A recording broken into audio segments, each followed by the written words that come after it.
ہیں یہ سب اسی حسن کی رانائیاں ہے. بدر میں کس کے حسن پر کٹی, احد میں کس کے حسن پر کٹی, خندق میں کس کے حسن پر کٹی, خیبر میں کس کے حسن پر کٹی, کربلا میں کس کے حسن پر کٹی, قادسیہ میں کس کے حسن پر کٹی. اور اللہ اکبر, سن لو پوری کائنات کے اندر یہ جو حسن جمال کی رانائیاں ہے, اگر حسن مصطفیٰ نہ ہوتا, اگر حسن مصطفیٰ نہ ہوتا تو کوئی بلبل کسی گل پر جان نہ دیتا, کوئی پروانہ کسی شمع پہ جان نہ دیتا.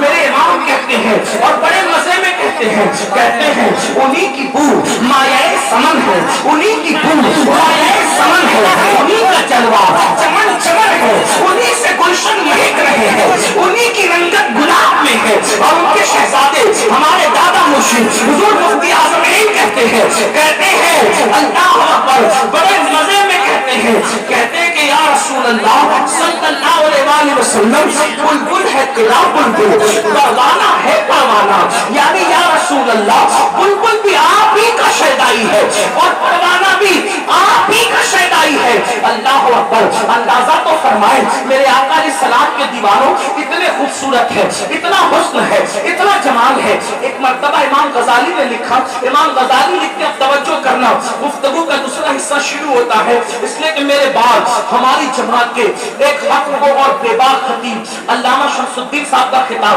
آپ کو ضرور سننا ہے, لیکن آپ بات سنیں. اللہ اکبر, ایک مرتبہ امام غزالی لکھتے ہیں ایک نوجوان لڑکا ایک لڑکی کو دیکھتا ہے, توجہ کرنا بہت اہم بات ہے, ایک لڑکی کو دیکھتا ہے اور دیکھ کر اس سے کہتا ہے میں تم سے پیار کرتا ہوں کیوں تم بہت خوبصورت, میں تم سے پیار کرتا ہوں کیونکہ تم بہت خوبصورت ہو تم.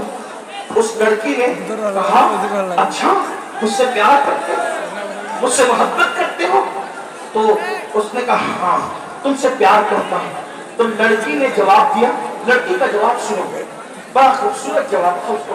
اس نے کہا مجھ سے پیار کرتے ہو؟ میری بہن مجھ سے زیادہ خوبصورت ہے. اس نے کیا کہا لڑکی نے, میری بہن مجھ سے زیادہ خوبصورت ہے, وہ میرے پیچھے آ رہی ہے. اس نوجوان کو لڑکی نے زوردار تماچا مار کے کہا منافق, غدار, جھوٹ بولتا ہے, منافق, غدار, جھوٹ بولتا ہے. اس نے کہا کیوں؟ کہا اگر تیرے دل میں میرا عشق ہوتا تو پھر میرے وقت کو پلٹ کر نہ دیتا. عشق ناشریک ہوتا ہے, عشق میں دوئی نہیں ہوتی, عشق میں منافقت نہیں ہوتی. اب میری قوم کے جوانوں, اے کشن گنج میں بیٹھ کر قدم رسول کے جلوہ صحن میں بیٹھ کر نبی کے دیدار کی دعا کرنے والوں, حضور میں آپ کو دیکھنا چاہتا ہوں. ایک تمنا کرتے ہو بولو حضور نظر آئیں گے. جن آنکھوں نے پوری رات نرم گدوں پہ لیٹ کر زنا کے مناظر دیکھے ان کو حضور نظر آئیں گے. میں آپ کی دعا پہ قطعاً وہ طرز نہیں ہوں, میں آپ کی دعا میں مکمل ساتھ تھا اور مکمل انہمام کے ساتھ تھا, اس لیے کہ مجھے یہ احساس تھا اس پورے مجمع میں نہیں بلکہ اللہ کے تمام بندوں میں اگر سب سے زیادہ گرا پڑا کوئی بندہ ہے تو اس کو امیر القادری کہتے ہیں. میں نے سوچا اتنے بڑے مجمع میں کوئی تو مقبول ہوگا. وہ کہہ رہا ہے حضور آپ کو دیکھنا چاہتا ہوں, میں بھی تمہیں دیکھنا چاہتا ہوں, ہو سکتا ہے اس کی وجہ سے میری بگڑی بن جائے, لیکن حقائق تو حقائق ہے.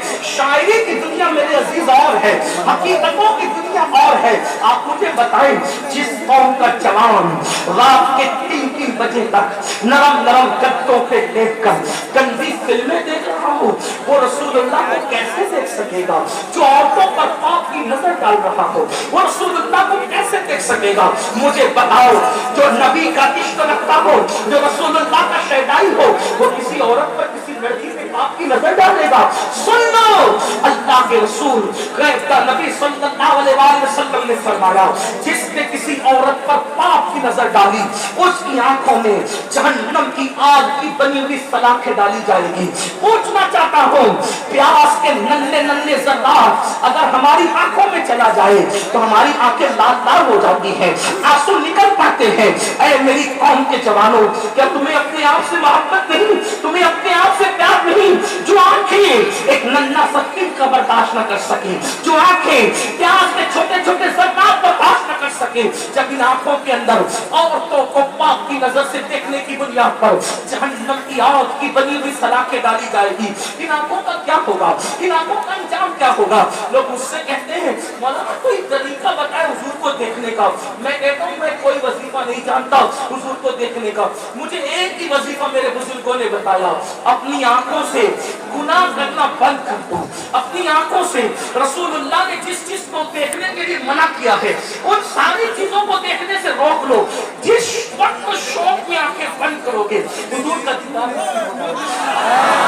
کوئی وظیفہ اتنا کارگر نہیں ہے، آنکھوں پہ کنٹرول جتنا کارگر ہے۔ آپ امام احمد رضا کی بات کرتے ہیں، امام احمد رضا کے بارے میں ہمارے علماء نے لکھا ہے اکثر راتوں میں انہیں خواب رسول اللہ کا دیدار ہوا، لیکن آنکھوں کی حفاظت کا عالم کیا تھا؟ توجہ کریں، جبل پور سے لوٹتے وقت دیکھو عاشقوں کی فکر کیا ہے۔ جبل پور سے لوٹتے وقت جب اعلیٰ حضرت اسٹیشن سے اپنے گھر جا رہے تھے تو واپسی کا خط لکھتے ہوئے کہ میں گھر سے پہنچ گیا، مولانا عید الاسلام عبدالسلام جبل پوری کو لکھتے ہیں مولانا میں گھر جا رہا تھا، اچانک ٹانگے سے بیٹھے بیٹھے بریلی کے باغ پر میری نظر پڑی تو پہلی بار پتا چلا کہ بریلی کا باغ اتنا خوبصورت ہے۔